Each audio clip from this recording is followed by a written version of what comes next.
All right. Class is started. Technology is no longer present. There's one last bit of 1.3 we need to go over before we move on to 1.4, and that's evaluating trigonometric functions at integer values of 90 degrees, integer multiples of 90 degrees. So let's say we want to evaluate sine of, how about 90? Cosine of 90. Tangent of 90. Secant of 90. Cosecant of 90. And cotangent of 90.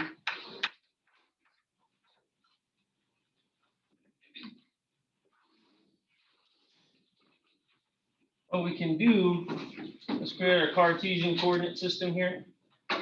Recognize that 90 degrees is when we rotate to the quadrantal angle. Here's our theta is equaling 90 degrees. Okay, so our initial leg is the positive x-axis, and we got it and we rotated it on the positive y-axis over here. What is sine of 90 degrees? Yes, but opposite of what?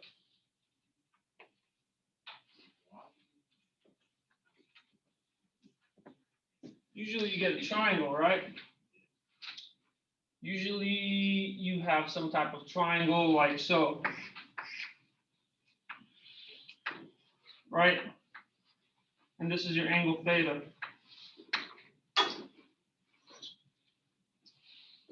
Or you have some x value and some y value. And some hypotenuse. But what is it right there? Well, it's just at 90 degrees. Hmm? 90 degrees is like, well, one thing we'll have to do is we're going to have to constrict the hypotenuse to equaling 1. Okay? Let's say the hypotenuse is equal to 1. Once I move this over here, what point does this intercept at?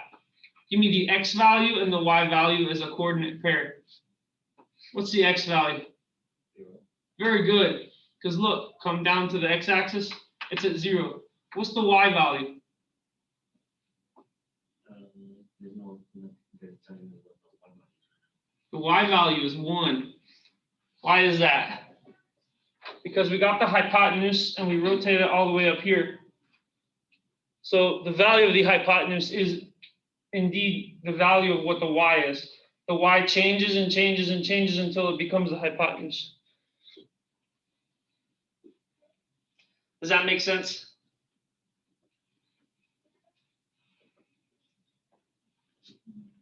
Kind of. So imagine this shape, imagine this figure. This is rotated at some theta, which is less than 90 degrees. Y is something less than 1.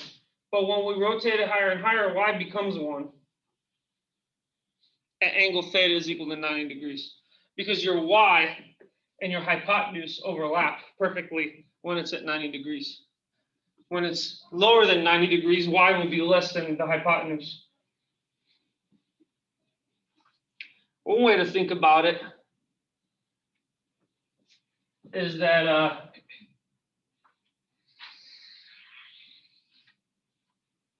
those are the points on a circle. And when we modulate the value of theta, we modulate the value of y. See, y is getting greater here. The more and more we get towards 90 degrees, the value of y gets bigger and the value of x gets smaller. Whereas the more and more we get towards 0, the value of x gets larger and the value of y gets smaller.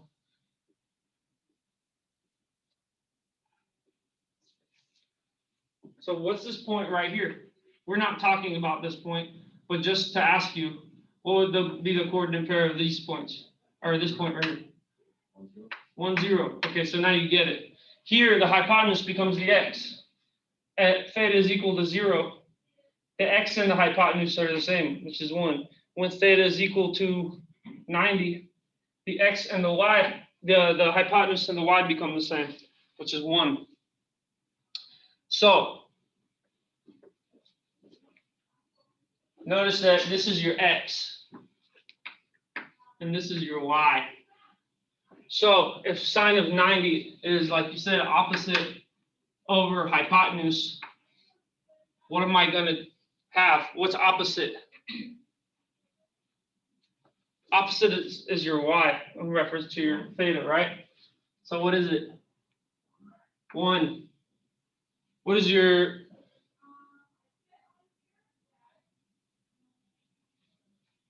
hypotenuse? It's what? It's 1 as well, right? Yes. So what is 1 divided by 1? Yes. So sine of 90 degrees is indeed 1, and that's why. Because the opposite leg, which is y, equals 1, and the hypotenuse, which is 1, so 1 over 1 is 1. Because anything divided by itself is 1, right? Wrong. As you will see, it's not always true. What is the cosine of 90? Adjacent over hypotenuse, right? What is the length of the adjacent leg, or the x over here? Oh. So 0 is down here. What is the hypotenuse? What? 1. What does this equal? 0? No. 1. You're right if you have the 0 in the numerator. 0 divided by any number. This is equal to 0. But any number divided by 0, what does this equal?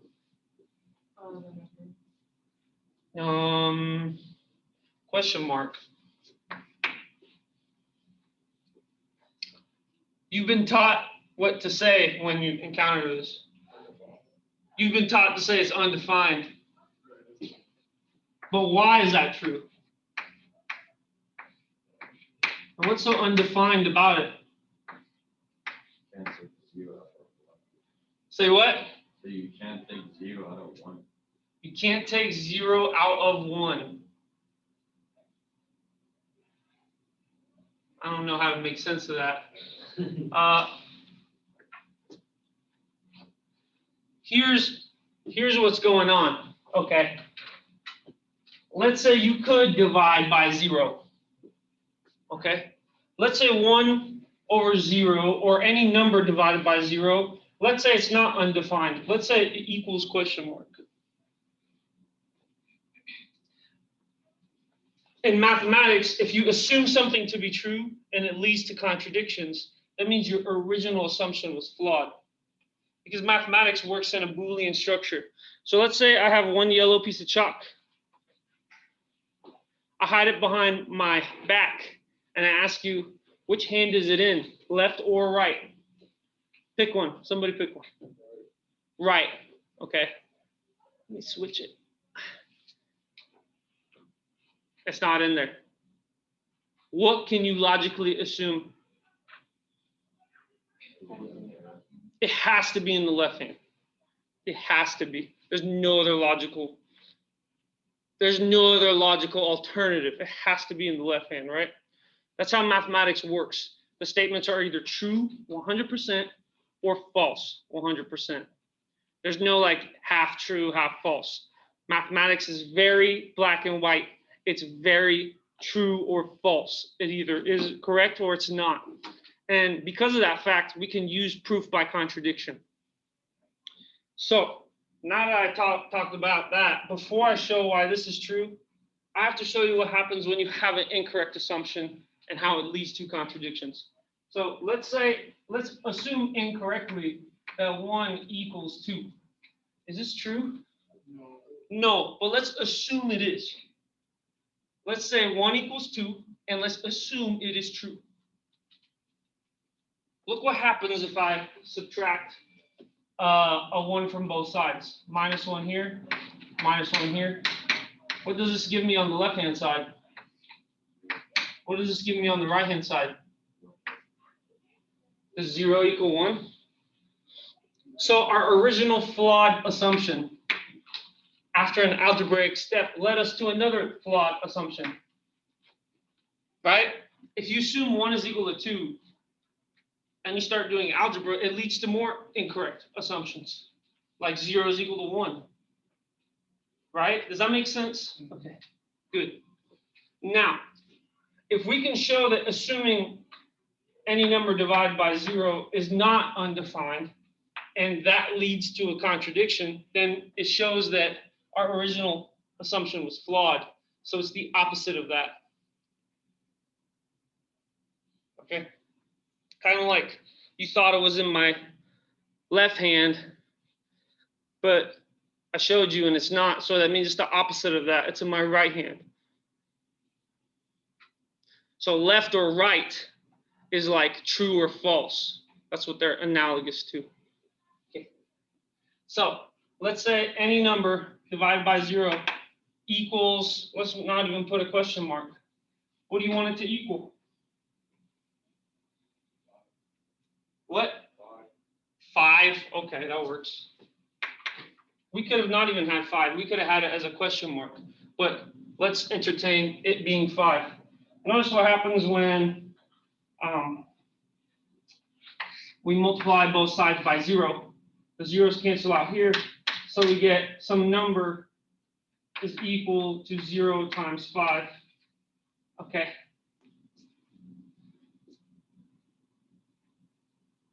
So that number has to be 0.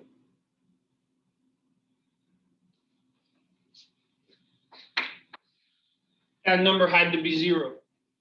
But that means we had 0 over 0 all along. And we're claiming that 0 over 0 is equal to 5 then. So then 0 over 0 is equal to 5. Well, then I can multiply both sides by 0 again. So I get 0 is equal to 0 times 5, which that makes sense. 0 times any number is 0, right? So there's nothing going on there. There's nothing wrong there. But what if I subtract the 0 times 5 from both sides? I get 0 minus 0 times 5, which is equal to 0. Right? Again, that's 0 minus 0 is equal to 0. There's nothing wrong with that, right? Well, notice what happens if I factor out a 0 from the left-hand side. Factor out a 0, I get, over here I'm going to put n. I'll tell you what n means. Minus 5, which is equal to 0. Where n is any number you want. Why? Because if I send that 0 back in, 0 times any number is 0 again. And 0 times a 5 is 0. So this is still equals 0. So nothing's wrong. But n can be any number. Because any number times 0 is what? And if we leave that as n, we still establish a true equation, right? So notice that then we can divide both sides by 0. And I'll bring the argument over here. We can divide both sides by 0, and then we have n minus 5 is equal to 0 over 0, right? Oh, but we assumed and we discovered that 0 over 0 is equal to 5. So then I have n minus 5 is equal to 5. So when I add 5 to both sides, I get n is equal to 10. Is this true? What did we say n had to be? What did I say n had to be that we agreed upon? Any number. But now we're saying n is specifically 10. That's a contradiction of the logical value of n being any number. N is now somehow the number 10 when it should be any possible number. That's a contradiction. Just like assuming 1 is equal to 2 leads to the contradiction of 0 equals 1. Assuming you can divide by 0 and it equal 5, for example, leads to a contradiction again.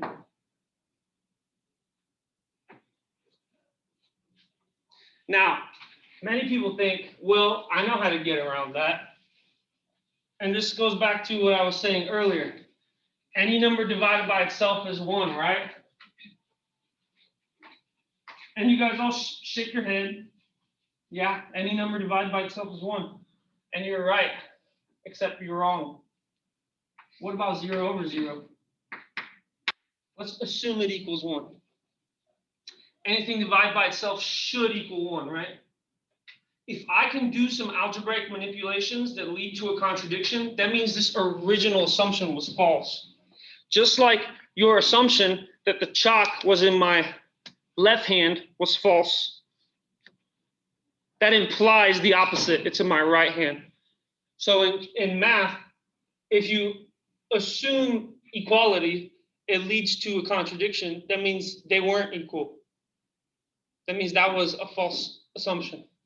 Okay. So I'm showing you why you can't divide by 0. This is not going to be on your test. Just sit back and enjoy yourselves right now. So I'm showing you why, instead of saying do it,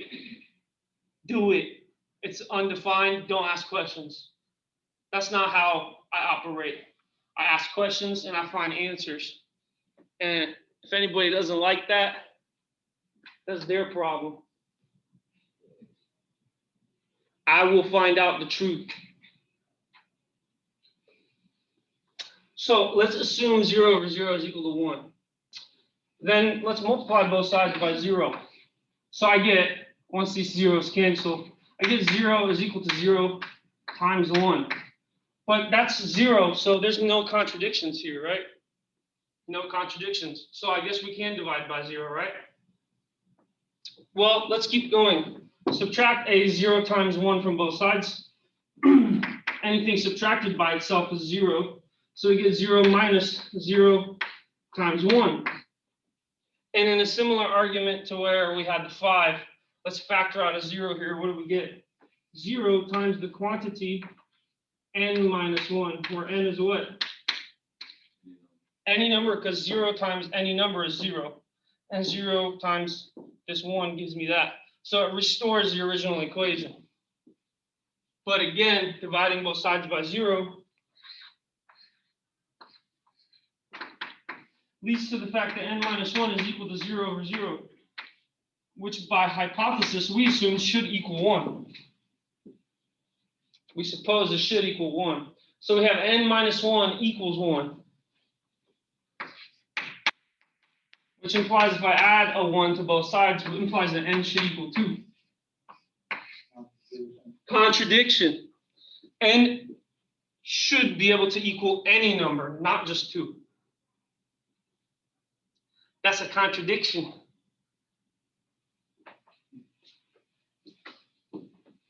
Another way to see it is that if you assume 0 over 0, so we're done here. We're done with this proof. Here's another version of the proof. If you assume 0 over 0 equals 1, then notice that that's the same thing as 0 plus 0 all over 0 equaling 1, right? Because 0 plus 0 is 0. But notice when you distribute that denominator to both the terms, we get 0 over 0 plus 0 over 0. Oh, but by our hypothesis, 0 over 0 is 1. So I have a 1 plus 1 over here. Which is equal to what? 2. So I get 2 travel all the way down here is equal to 1.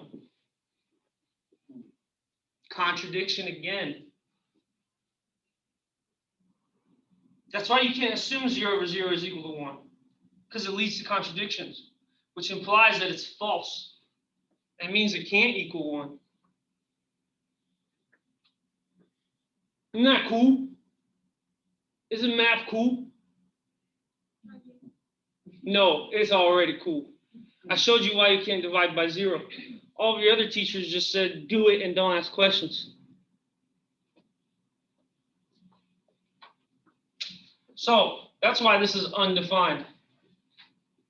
Because you can't divide by 0. And now we know why. It's not just do it because I say so. It's do it because it's true, you can't do it. I showed you. We've discovered it together. Okay. Now, back to the drawing we had here. At the quadrantal angled 90 degrees.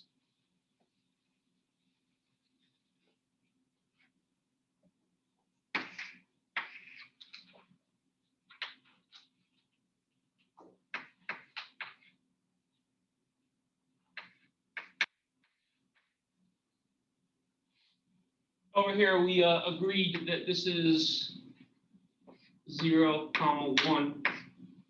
So what is the tangent of 90 degrees?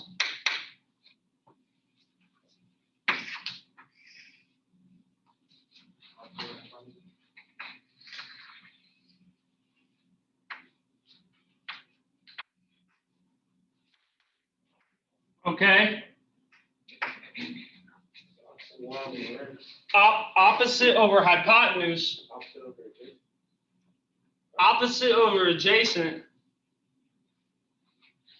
Which one is it? I think it's opposite over adjacent. Okay. You're correct. Tangent of theta is y over x. So what is y in this case?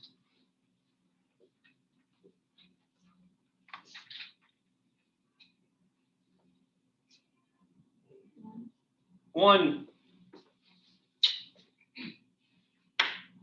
What is x in this case? 0. What does this equal? Undefined.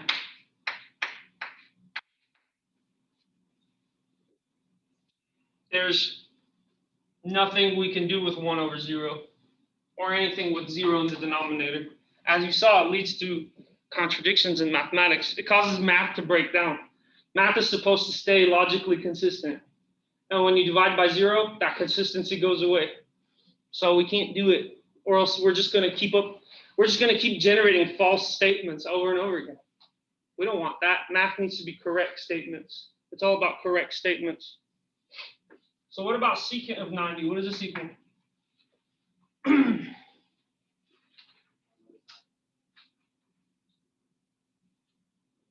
Secant is 1 over sine.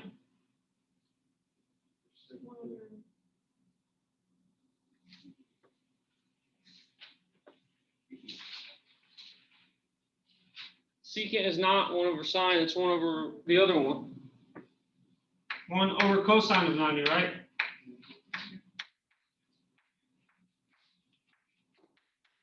So it just means that I need to take the reciprocal of this cosine value. You flip it, that's what ends up happening. So you get 0 over 1. So what does that equal? Say what? No. No. 0. Why is it 0? We flipped it. Can 0 be in the numerator? Yeah, it could be here. And every time it is here, your fraction equals 0. Why is that? Because division is a question. Let's say we have some number.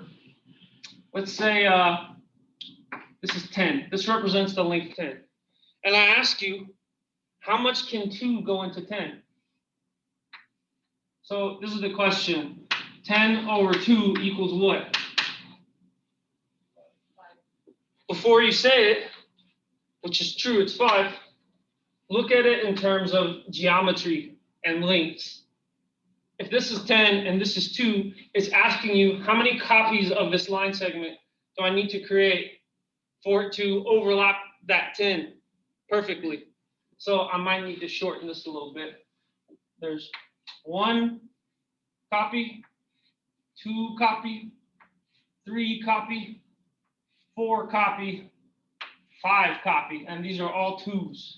This is a 2, this is a 2, this is a 2, this is a 2. You guys see that? That is precisely why 10 over 2 is equal to 5, because it required 5 2s stacked all next to each other for it to equal the same thing as 1 10. Does that make sense? Has anyone explained division like that to you before? That's really what's going on right there. Is that a new way of thinking about dividing? Mm-hmm. Yeah, it's a geometrical way. Pictures. Geometers like pictures. Mathematicians like pictures. So this is why that's the case. So when we ask you, what is 0 over 1? It's like you have nothing. I wouldn't even put anything. And you have something of unit length 1. How many of these goes into nothing? None. So that's why the answer is 0.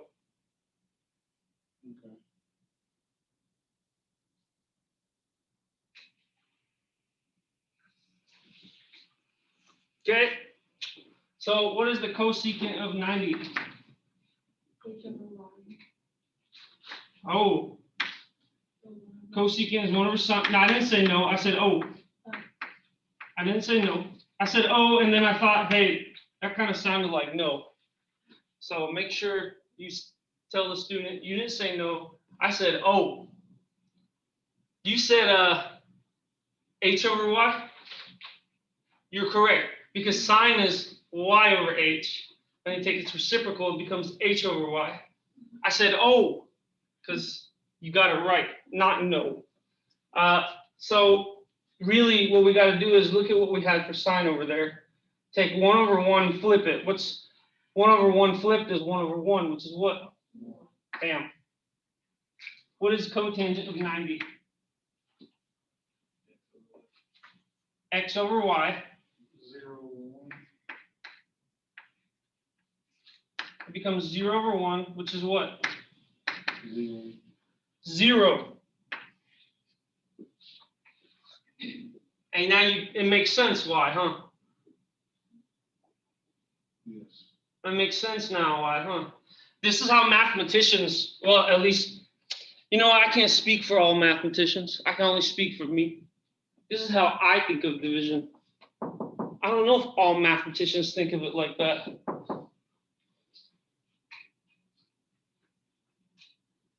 I have a question. Yes, ma'am. Did the last video also do the reciprocal? This one? Did you flip those two? Yes, ma'am. I took 1 over sine, which it was 1 over 1 over 1. So 1 over 1 over 1 just gives you a 1. Every time you take 1 over a fraction, it flips it. Want to know why? Well, let's say I have a fraction x over y. And then let's say I take 1 over x over y. When we realize that 1 is the same thing as 1 over 1, right? And we can multiply by the reciprocal on the top and the bottom. You've been taught this stuff, but you haven't been taught why it works. And that's a great question that you asked. We can multiply top and bottom by the reciprocal. Everybody, you've been taught this before, right? Well, why? Because anything divided by itself is equal to 1, right? Y over x divided by y over x is 1. And 1 times any number is? No, because 1 times 3 is 3. Itself. There we go. 1 times any number is itself. So we can say this thing, all of it, equals this thing. And 1 times anything is itself. So that's why we can say, I can pull this off and say equals. Because really I'm multiplying by fancy number 1. Y over X divided by Y over X is a fancy number 1. So then these cancel because the X cancels out with the X. The Y cancels out with the Y. So in your denominator, you get a 1. In your numerator, you get a Y over X.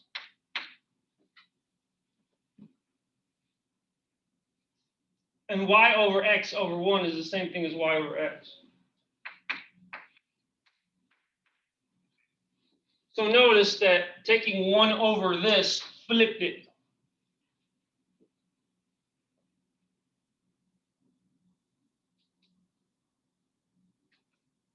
This is all stuff that they gloss over and they don't show you why. Would you have to agree? Yeah. This young lady's been shaking her head quite fervently, as if, yeah, I've been wondering this stuff all my life, but no one really explained it. Yeah. No wonder you don't like math. No wonder you don't like math. Because you associate math with confusion. You associate math with rules that I have to follow, but I don't know why I have to follow them. Or I have no justification for following it. Nobody wants to follow rules just because someone said so.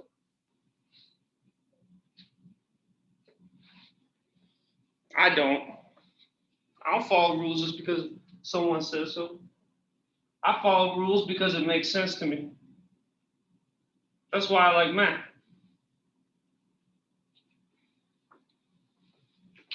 So, now we know why this cotangent is x over y, where tangent was y over x.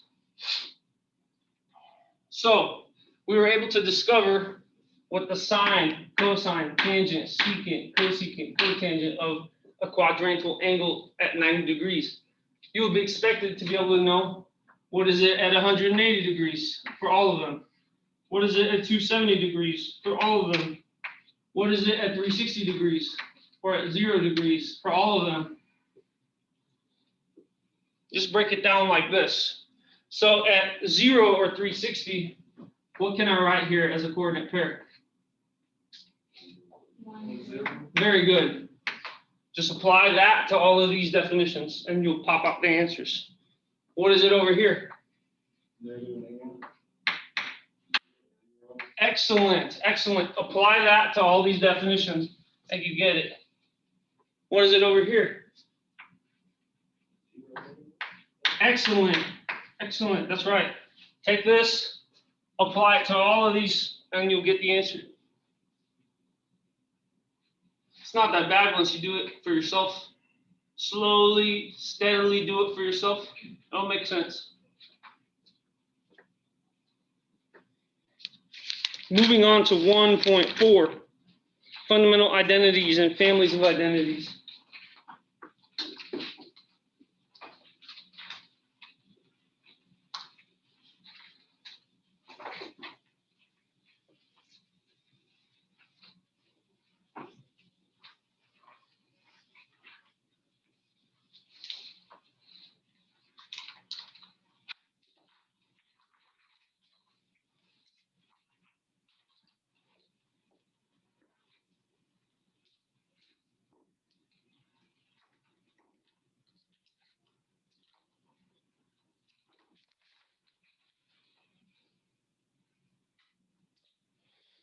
So, in quick review,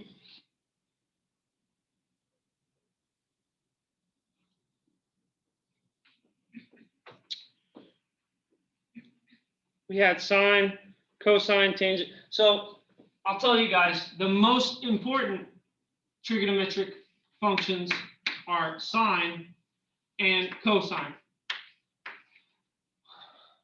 If you start out with sine and cosine, you can get all of the other ones. Why do I say that? Well, combine these two to form tangent. Tangent is sine over cosine.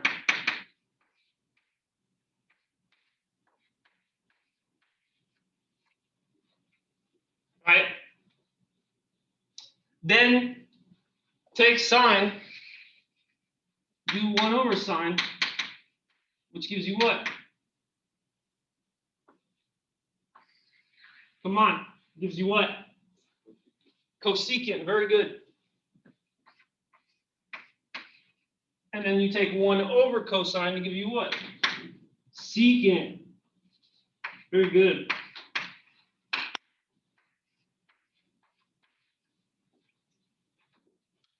And then you take 1 over tangent to give you what? Cotangent, excellent. So take a look. We start off with just sine and cosine.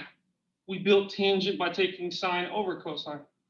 We could have even built cotangent by taking cosine over sine. We just decided to do 1 over tangent.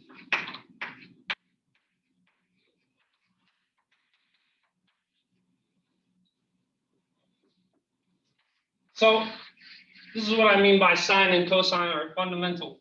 Because if you start off with sine and you start off with cosine, all of the other trigonometric identities are derived. Okay? Easy as that. So now let's talk about Pythagorean identities. And I'm erasing this, but you guys can rewatch the lecture, and it's on the board. So if you haven't recorded all of it yet, don't worry, you can rewatch the lecture. Plus, none of this stuff is new. I just pointed out I just pointed something out of what you've already been given. So let's talk about the Pythagorean identities.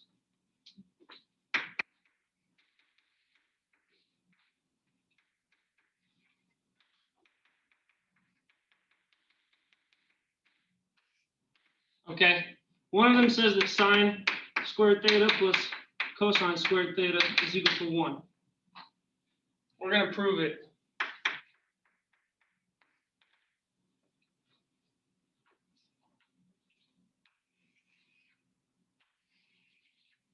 Let's say we have some xy coordinate. And then let's say circle of unit radius. So h is equal to 1. This hypotenuse is equal to 1. When we bring this down here and we create a right angle, here's our x, here's our y, here's our theta.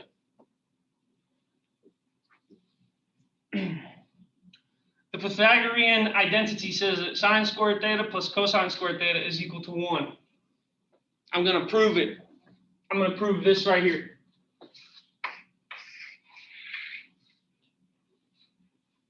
Applying to right here, what is the sine of theta?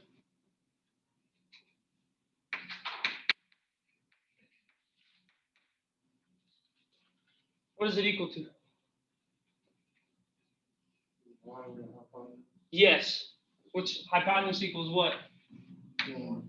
So y over 1 is what? Y over 1 is y.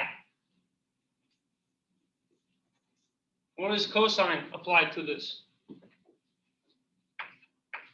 Cosine of theta equals what? X over hypotenuse. And the hypotenuse is equal to what? 1. So x divided by 1 is, X. there we go. Yes. Didn't you say we can use a hypotenuse? No. Didn't you say we can use h to find y? So if h is 1, so we can find y too? On the last problem. Okay. H is no longer 1.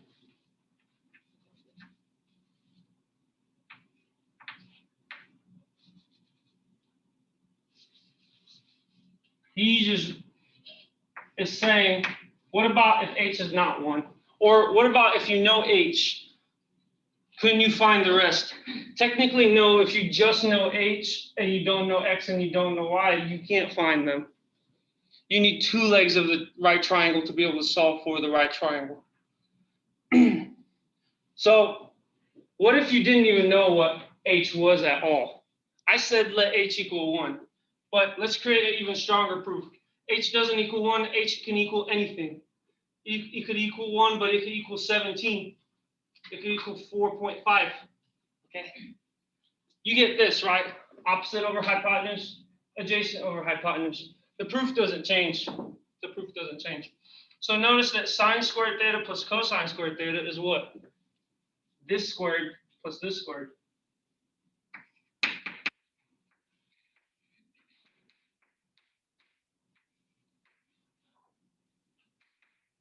Y over h squared plus x over h squared. What does this equal? 1. No, we have to show it equals 1. Y squared over h squared. Yes, that's what I'm looking for. Plus X squared over h squared. yes. Okay. That's what sine squared theta plus cosine squared theta equals. All right. So notice that I can rewrite this like this.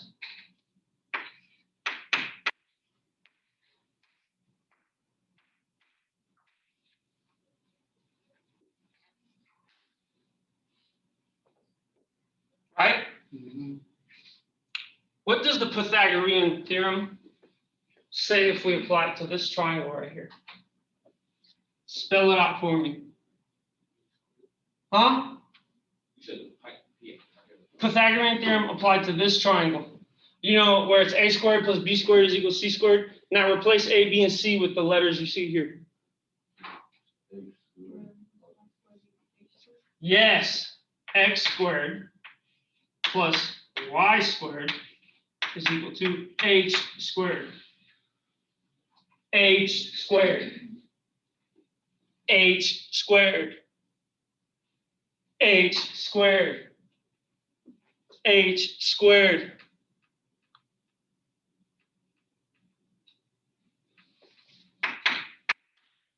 Oh, Huh? I see it now. Yaha.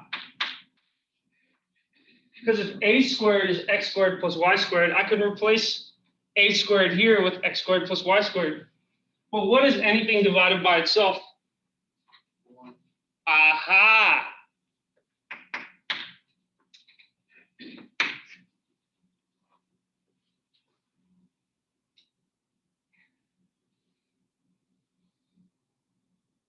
We're supposed to show that sine squared theta plus cosine squared theta is equal to 1. So we created an arbitrary example. I had h equal to 1. The proof works the same. If h equals 1, the proof works the same because you get 1 squared is equal to x squared plus y squared. And you just get x squared plus y squared. And you just get all of it to work out the same. So keeping h arbitrary shows that it still works. We start off with sine squared theta plus cosine squared theta. Apply it to our triangle. Square it. See what that equals. Anything divided by itself is 1, and this is why this equation holds. You don't have to know how to do this, except I may make it extra credit problems on your test. You don't have to be able to prove that identity exactly. You have to be able to use that identity in other proofs. But I may make this an extra credit proof on a test. Maybe something like it. I may make it an extra credit proof. So that's to encourage you guys to go and learn it on this level, but to not penalize you if you don't, right? You get rewarded if you do, but you don't get penalized if you don't. I feel like that's a fair way of doing it. This is a class filled with non-majors in math. This way, it encourages you to learn it in a deeper level, but you don't have to. But if you do, you get a reward.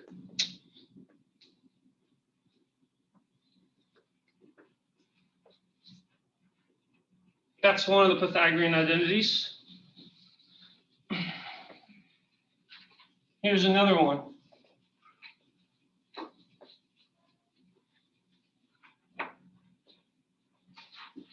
Tangent squared theta plus 1 is equal to secant squared theta.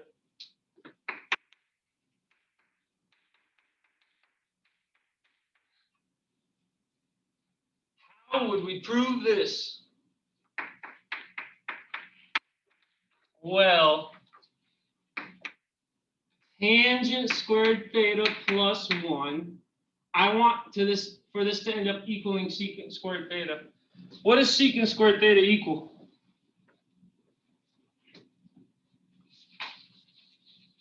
What was secant equal to?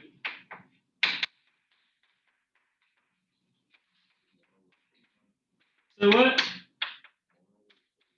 Yes. So secant squared theta should be 1 over cosine squared theta. Okay. So I want to somehow algebraically manipulate this into becoming a 1 over cosine squared theta. And then I've completed the proof. Okay. This is then equal to sine squared theta over cosine squared theta plus a 1. Is it not? Well, this is all over 1. And if I want to add 2 fractions with different denominators, I have to establish a common denominator. So I'll multiply top and bottom by fancy number 1.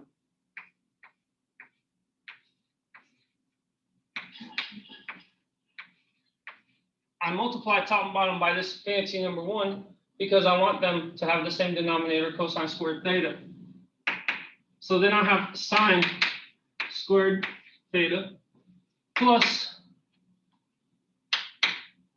cosine squared theta, everything divided by cosine squared theta.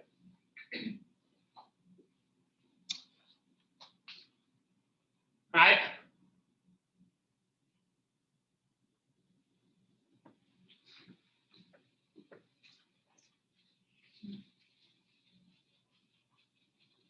Why is this the case? Well, because I'll show you how we get to here. It's because this equals sine squared theta over cosine squared theta plus cosine squared theta all over cosine.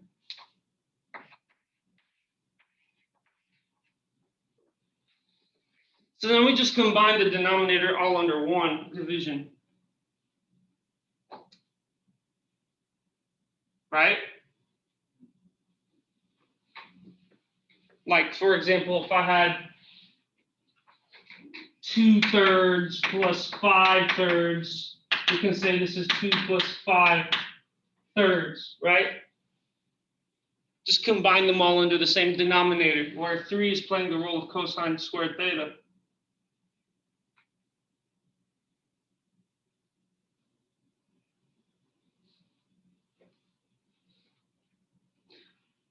What is that numerator equal to?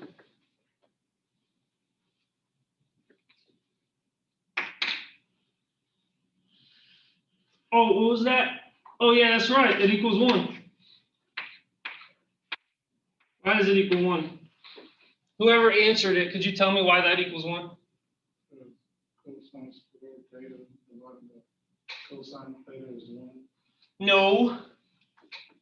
This whole thing is equal to 1 because of the Pythagorean identity we proved just a second ago. Remember we proved this? That's why it equals 1. Remember we proved it just like a few minutes ago? That's why. We're using that identity to prove this new identity, which we're actually done. Why are we done? Because 1 over cosine squared theta is, it's what? It's what? Secant squared theta. And that was what we were trying to show.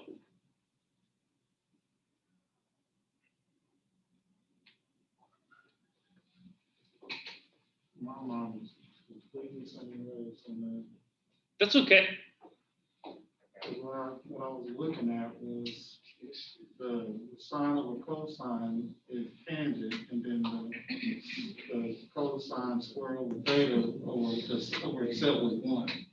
Yeah, you're going backwards. Yeah. You're going backwards up here. That's okay. Can we get an example?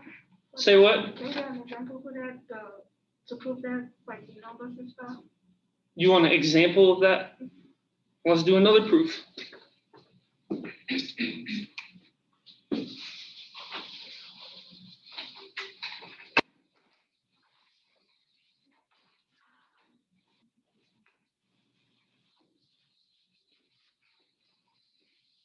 So what I will do is actually I'll keep these here.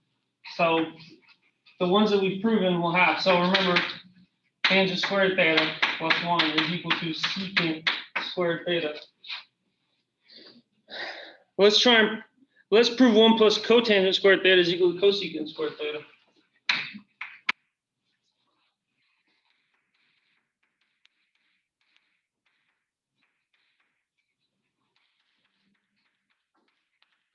So we start off with this and we want to arrive at this.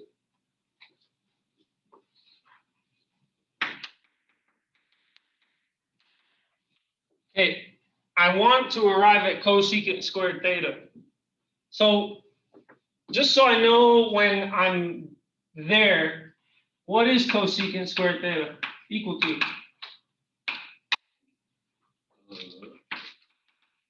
That's right, 1 over sine squared theta. Because cosecant is 1 over sine. So cosecant squared is 1 over sine squared. And then when I get this, I know I'm technically done, because that's just by definition equal to cosecant squared theta. So we start off with this, and if we end up with the 1 over sine squared theta, we know that we're done, that this is the penultimate step.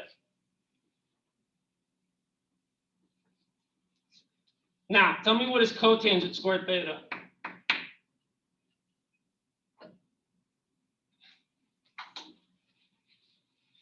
What was cotangent equal to in terms of sine and cosine? Cosine theta squared over sine squared theta. Yes, cosine over sine. So when you square it, it's cosine squared theta over sine squared theta. Excellent. Now we have to establish a common denominator here, right? So we multiply top and bottom here by fancy number 1, sine squared over sine squared. So that gives us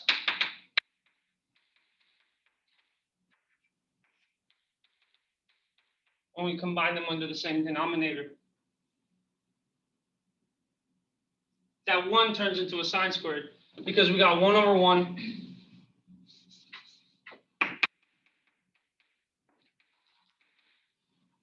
We got 1 over 1, and we multiplied top and bottom by sine squared theta to establish a common denominator. So then this, I don't have to jump steps here. I can show all the steps to help piece it together.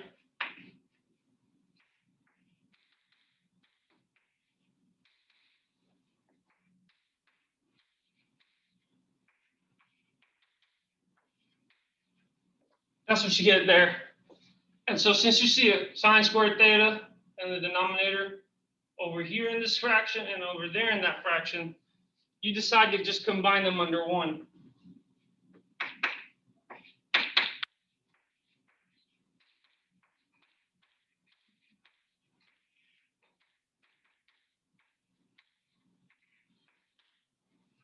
That's how we got to this point. It's this intermediate step here. But what is the numerator equal to? 1. This is what I mean by you need to know how to use this. You need to recognize when, oh, things equal 1. So then you have 1 over sine squared theta. What else is there to do? It's almost it. You have to claim that 1 over sine squared theta is equal to cosecant squared theta, which was the proof. But yes, it is it. You are technically done. You're technically done. That's it. That's why you start with one side and try to arrive at this side, but it's helpful to get the right side, for example, and figure out what it equals in terms of the fundamental identities, sine and cosine. That's always what you should do. break it down to sine and cosine, because they're all, sine is sine, cosine is cosine, tangent is sine over cosine, secant is 1 over cosine, cosecant is 1 over sine, cotangent is cosine over sine. All I was saying was sine and cosine.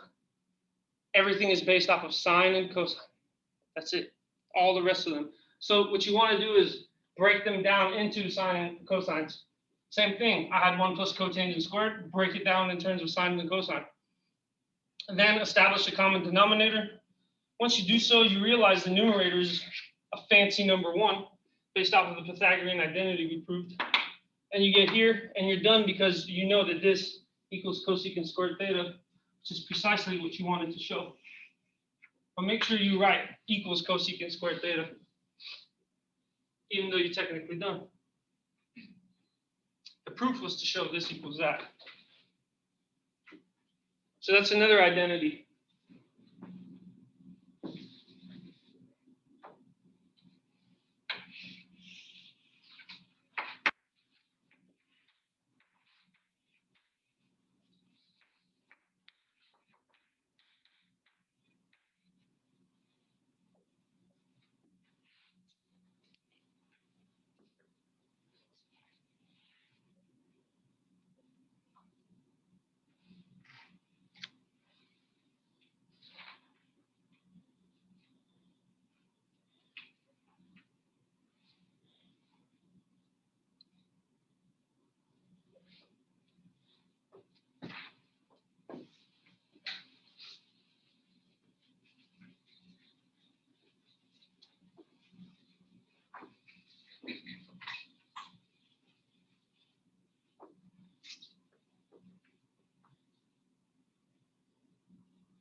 So let's verify that cotangent squared alpha, secant squared alpha.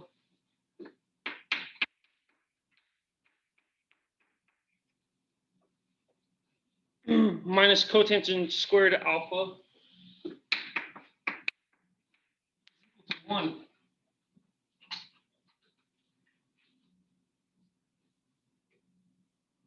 Prove it.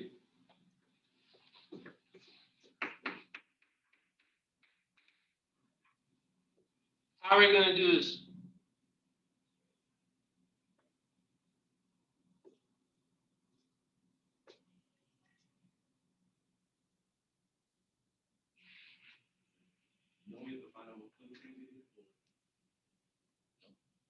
Do we have to find out what cotangent is? Do you mean expressing it in terms of sines and cosines? Yeah, that's typically what you do, typically. But here, if you take note of this identity right here, that is actually not necessary. So proving stuff in mathematics is an ad hoc process. Ad hoc processes means everything is case by case. There's not like one way to do everything. It's like an art form. Every different problem has its own way of doing it. There are some patterns in how to solve certain things, but you have to learn how to think about solving it instead of hoping that I can memorize how to do it and just repeat those algorithmic steps. Sometimes that works, other times it doesn't. And the mathematical proofs, that's not necessarily the case. I know that's worrisome because that's what you guys are used to. Memorize this, regurgitate, memorize this. Mathematics is not so much memorization as it is learning how to think, learning how to critically think about problems and solving the problems. So yes, we could have done that, but actually there's a quicker way of doing it. And that's if you think about this one right here. So first, to show you, let me rewrite what I'm trying to show. I'm just trying to save you time because on a test, time is everything, right? Doing it the faster way is more helpful. You can get to doing all the problems. What happens when we notice that we have a cotangent squared theta here and a cotangent squared theta here? What can we do? I said theta, I mean alpha. What can we do? nominal size or divided by, You can factor it out, right? yeah. Yes. Take it out. Take a cotangent squared theta from here, a cotangent squared theta from here, and you get this. This equals this. How is that helpful? Notice that what happens when I subtract the 1 from both sides on this?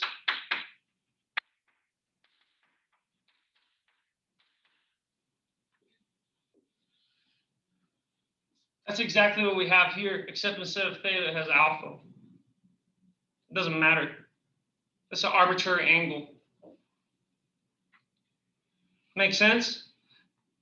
Noticing that what's in here is the same thing as this means I can replace that with this, a tangent squared theta, and in this case, a tangent squared alpha.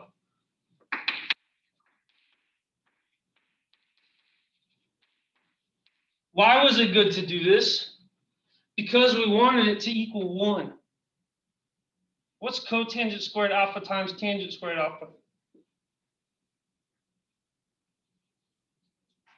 Now is when you want to break it down, as this young man was hinting at. Now is when you want to break it down to see, does this equal 1? Let's check. Cotangent squared alpha is what?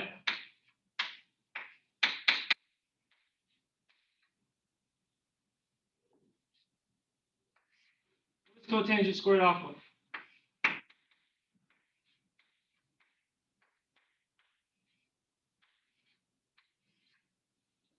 Oh, yeah, that's right. It's cosine squared alpha over sine squared alpha, right? Because cotangent of alpha is cosine of alpha over sine of alpha. Just like tangent of alpha is sine of alpha over cosine of alpha. And their squareds are the same, because tangent of alpha is sine of alpha, cosine of alpha. Tangent squared alpha is sine squared alpha over cosine squared alpha. Cotangent of alpha is the same thing as cosine of alpha over sine alpha. So when you square it, you get cosine squared alpha divided by sine squared alpha. Now you broke it up into the fundamental identities. What does this equal when I multiply these two things? Say what? Excellent. Why? This cancels with that, doesn't it? And this cancels with that, doesn't it? There you go. So the reason why I didn't switch them into their fundamental identities over here is because I'd be writing a lot of sine and cosines, and I have to rewrite them over and over again, and that takes time. What I wanted to show you is use this identity, factor it, then replace, then it becomes immediate. But you could have done it that way if you switch them all into sine and cosines, and I'll show you that right now. But I'll leave this identity here. To honor the suggestion, I'll show you it that way too. So what if we're going to solve the same problem again? But we're going to switch all of these to sines and cosines. So cotangent squared alpha is cosine squared alpha over sine squared alpha times secant squared alpha. Secant is 1 over cosine, so this is 1 over cosine squared alpha. Minus cotangent alpha, cotangent squared alpha, this is cosine squared alpha over sine squared alpha. Okay, notice that then these would cancel, so that you would get 1 over sine squared alpha minus cosine squared alpha all over sine squared alpha, which then you would get 1 minus cosine squared alpha over sine squared alpha. Which, how does that give us 1?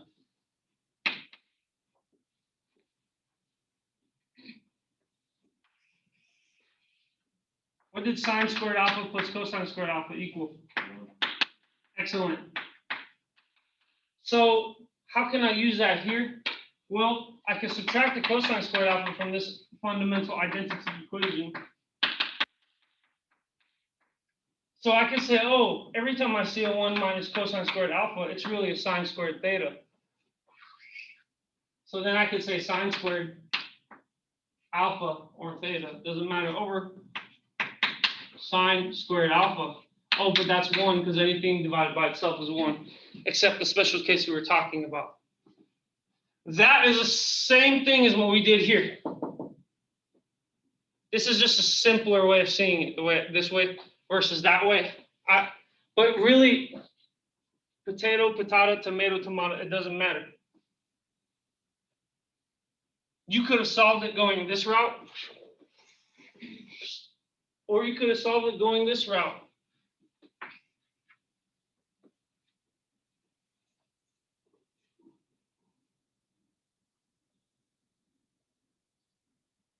It never hurts to break it up into the fundamental identities. It doesn't hurt. But what I'm trying to show you is you don't have to do it from the start. If you notice that you have an identity that might be helpful right away, if it's one algebraic step away from being helpful immediately. This is one of those things that requires practice, okay? Who here popped out the womb knowing how to ride a bike? What? You weren't born knowing how to ride a bike? No? You had to practice, right? Who here can ride a bicycle? Raise your hands. Nearly everybody? Can't ride a bicycle? That's okay. Can you swim? Okay. Were you born knowing how to swim?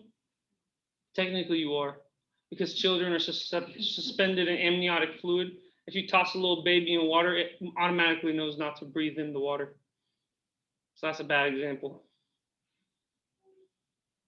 But you get what I'm saying, right? There's certain skills that are developed through practice that you're not just born knowing how to do. Proving stuff in mathematics is one of those things. It's going to take practice, but you get better at it.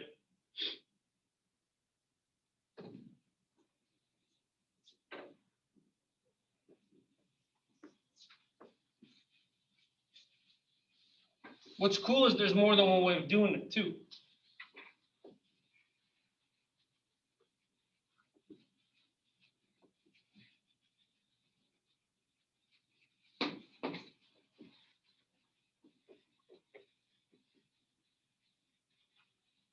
So I won't expect you to be able to prove these fundamental identities.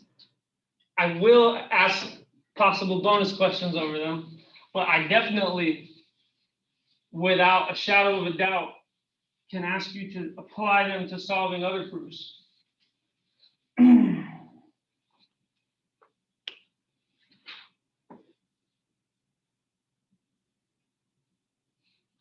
So what about the quantity sine beta minus cosine beta squared?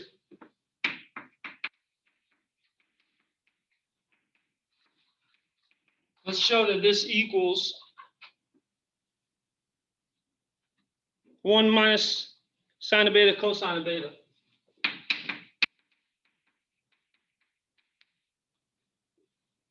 Prove it.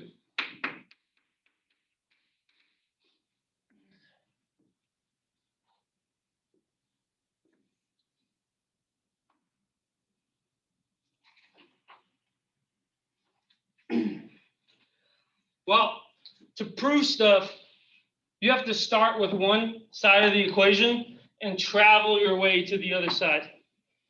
This equation right here is like a bridge. And you have to start on one side of the bridge and travel all the way to the other side of the bridge. And the way you take steps is algebraic steps or substitutions. So let's start with this side and move over here. Why? Well, because I feel like doing that one. You don't have to. You can start on this side and move over here. Except one way might be easier than the other.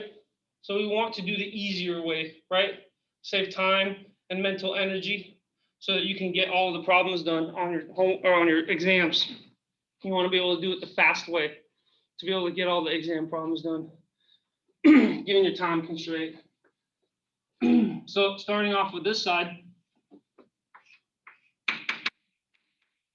sine of beta minus cosine of beta, quantity squared, is the same thing as sine beta minus cosine of beta times itself.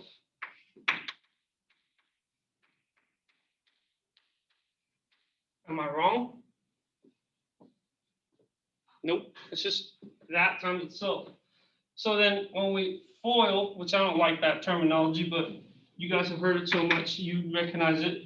When you FOIL, sine times sine is sine squared, so we put a beta. Sine times cosine with the negative is minus sine beta, cosine beta.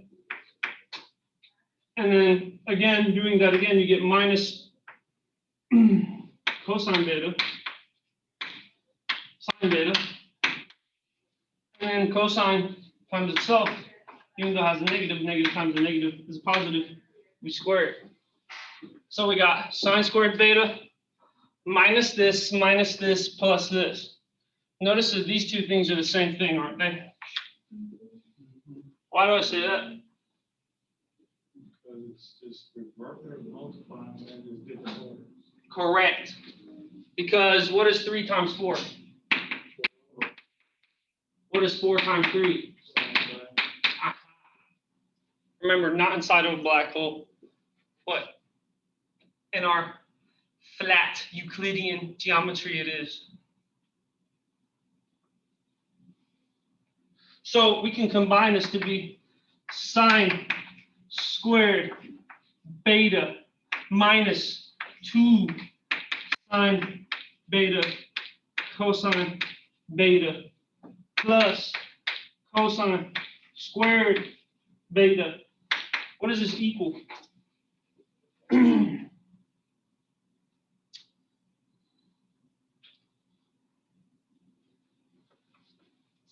How about I have these two hang out with each other in a closer way? So guys, what's 1 plus 2 plus 3? Okay. What's 1 plus 3 plus 2? So why don't I have these guys just rearrange them, because it doesn't matter, right? If I rearrange them, I can still say plus.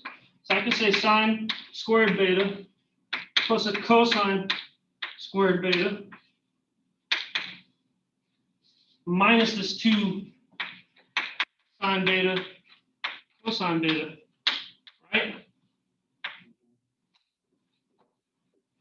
I'm just having 1 hang out with 3 instead of it hang out with 2, for example. The overall result is still a 6. That's why we can say that they're equal. That's sine squared beta plus 2. That's 1, right? Yes, sir. Place that with the 1.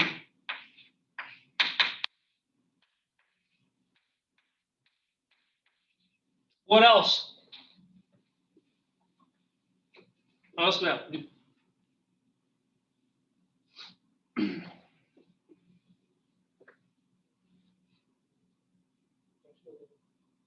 Huh? What else do we have to do? Is that 1 minus 2 sine beta? Cosine beta, yes. This is 1 minus 2 sine beta cosine beta.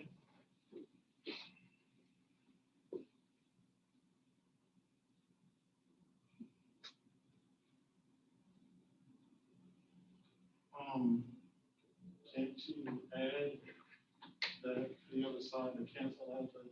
Why would I do that? We're done.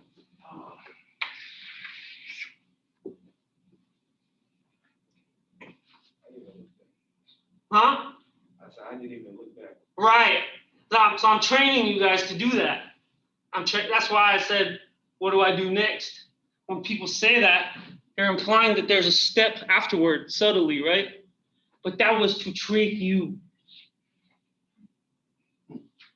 Only when I trick you is when I can test you or set up a trap, if you will. That's what tests are. We set up these traps and see if you can not fall for the traps or figure out how to get through the maze.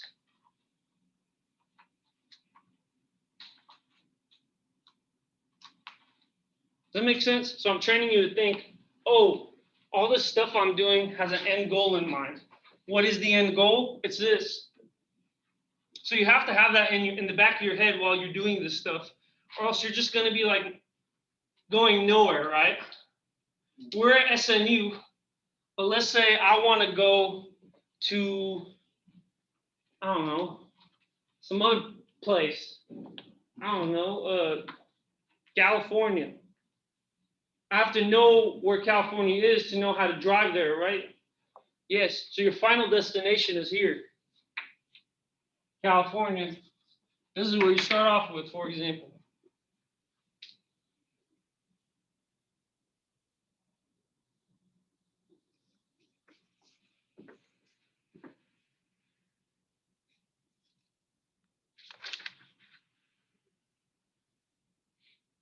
So it is 10:41.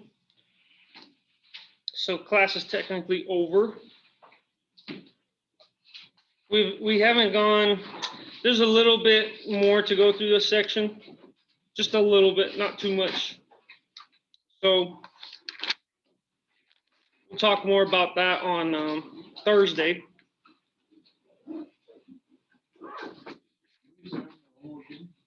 Is it due today? Yeah. Then yes.